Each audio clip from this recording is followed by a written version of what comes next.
बेचा शाइरनि जे सरताज अज़ीम शाइर बुज़ुर्ग हज़रत शाह अब्दुल लतीफ़ भिटाई रहमतुल्लाह अलैहि जो 344 जश्न विलादत जो ॾियारो अक़ीदत इतराम ऐं जोश ऐं जज़्बे सां दरगाह हज़रत शाह अब्दुल लतीफ़ भिटाई रहमतुल्लाह ते मल्हायो वियो।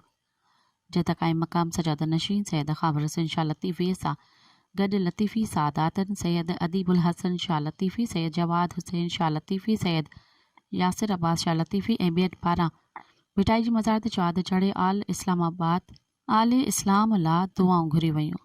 जश्न विलादत जो केक पिणु कटियो वियो। शाह जो राग सां तक़रीब जो आगाज़ कयो वियो, जंहिंमें अक़ीदतमंदनि मुरीदनि पांधेड़नि ज़ाइरनि तोड़े शहरनि वॾे अंग में शिरकत कई।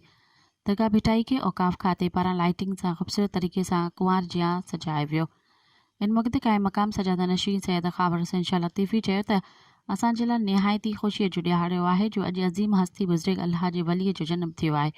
भिटाई जो पैगाम मोहब्बत, अमन, भाईचारो आहे। तमामु ज़ाइरीन अक़ीदतमंदनि मुरीदनि पांधेड़नि खे हिन अज़ीम हस्तीअ जे जनमु ॾींहं जे मौक़े ते मुबारकबाद पेश कयूं था।